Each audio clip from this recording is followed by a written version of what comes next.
So in this video, we specifically want to talk about Trump's closest ally, a very controversial figure, and that, of course, is Erik Prince, the former founder of Blackwater, a private military contractor that has been just filled with controversial actions, especially in Iraq. And it looks like Erik Prince is back into the business of private military, which of course is an important topic to discuss. But you might be hearing about Erik Prince, of course, in the Mueller report, where he, of course, is accused about lying about a meeting with Russia and, of course, financing a covert operation to allegedly obtain Hillary Clinton's emails. And, of course, a lot of this is just what came out in the Mueller report. A lot of this is being denied.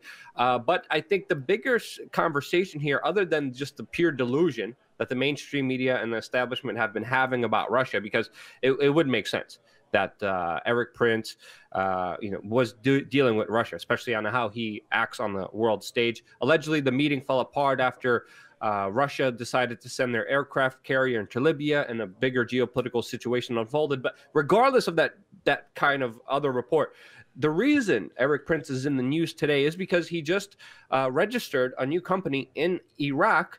And of course, as we know, he was the founder of Blackwater. A lot of controversy there. He then changed it to XE. He then changed it to something else. He moved into another sphere. But now it looks like, Jason, he's coming back into being a private military contractor. Tell us what we know about this latest company that was just registered in Iraq, Jason. Yeah, so the company's been around a little while, Frontier Services Group. However, it's always been denied that, number one, they were providing armed services, in other words, actual mercs, and number two, operating inside of Iraq. What's really interesting of this company is that it's out of Hong Kong, and it's funded with China's money. So these are Chinese investors. Remember, these are PMGs, private military groups. They are not beholden to nations. They are beholden to individuals that are paying the highest prices for their services and nothing else. And that's why Erik Prince, to me, is no hero. He's no ally to this country. And he was literally driven out of Iraq during his Blackwater days because of the murder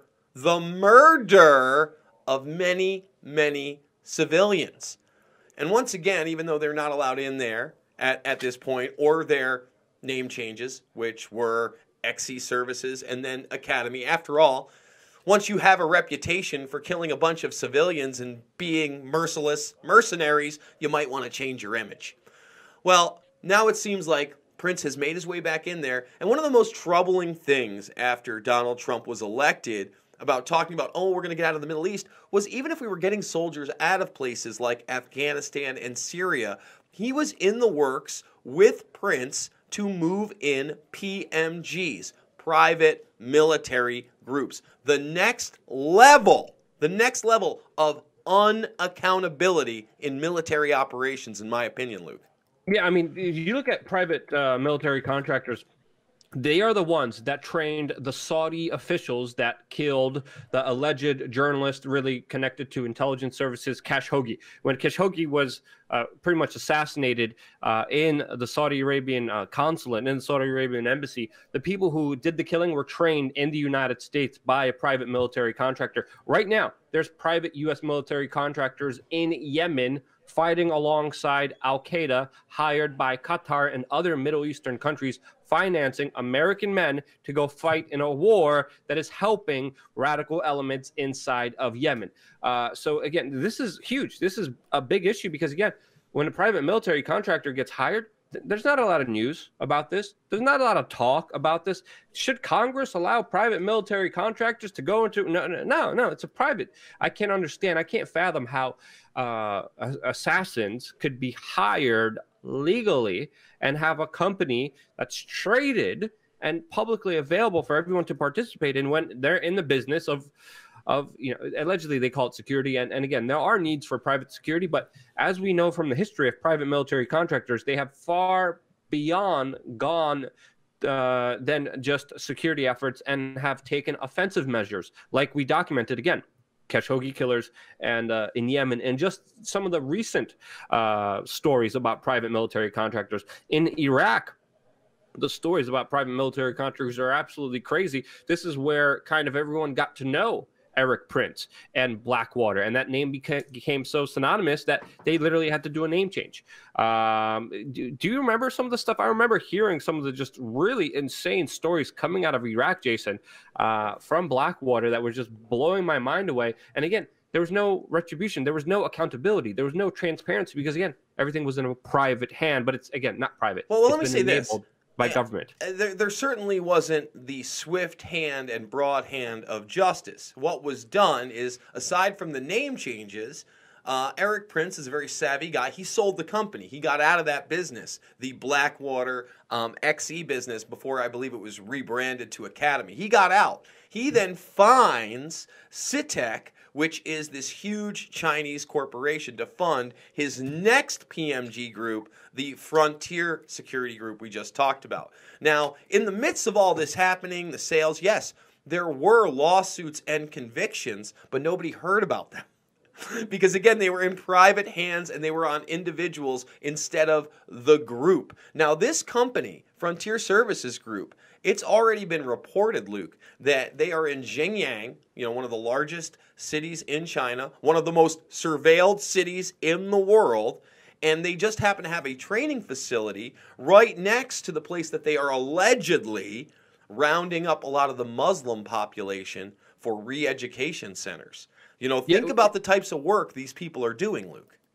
Yeah, you have to. This is the real important part you brought up here, because again, this is a close ally of Donald Trump. This is someone Trump conveys in. This is someone Trump trusts. This is someone Trump puts on the public stage and has been seen time and time again. And he has a company that's backed by Chinese money, helping the Chinese government build and set up their global infrastructure for their One Road initiative. If you guys didn't know this, on the geopolitical stage, China is trying to become the world power, threatening, of course, the American world power.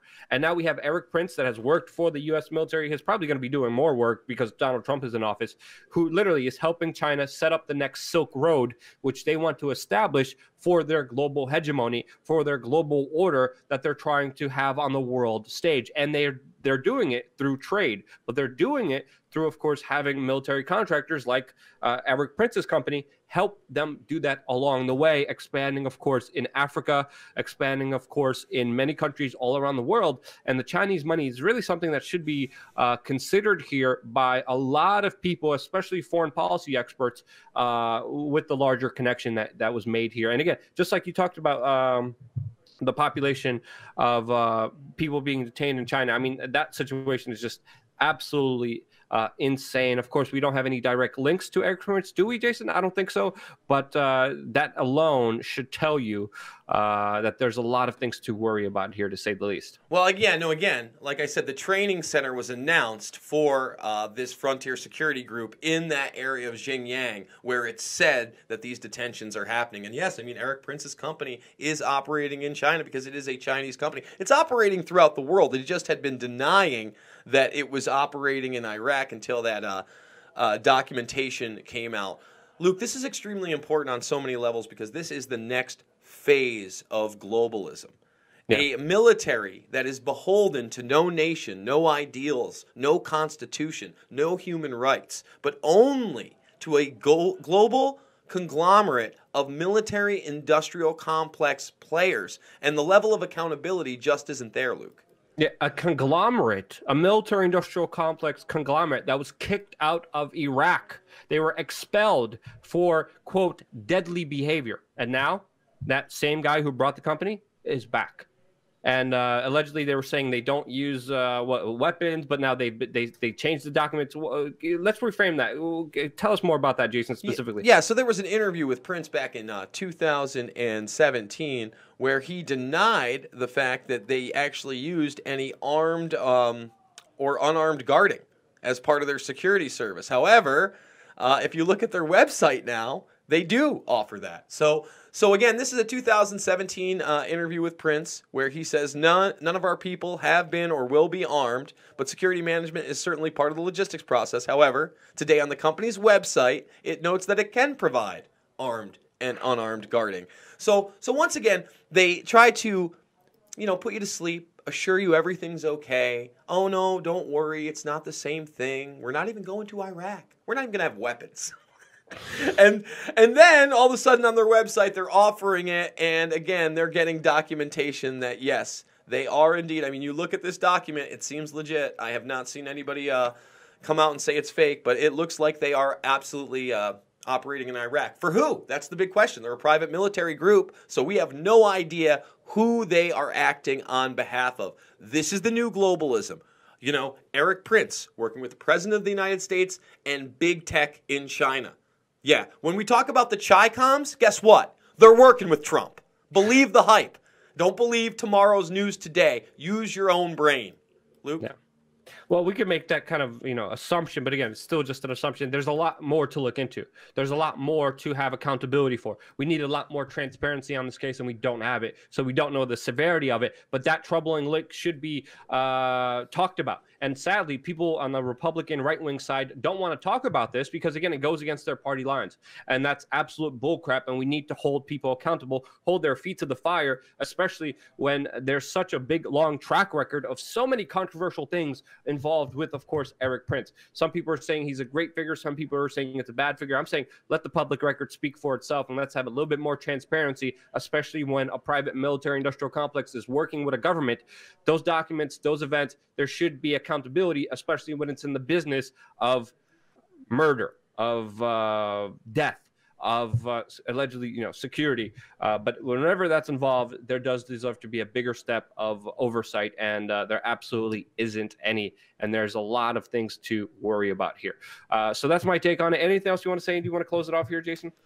Folks, we're doing 4 videos a day across 2 platforms, Pulse Change and We Are Change. Please make sure you subscribe, ring that bell for notifications, share this stuff on social media, and get the word out about private military groups and the comeback of Erik Prince and why it is so dangerous. We'll see you in the next video.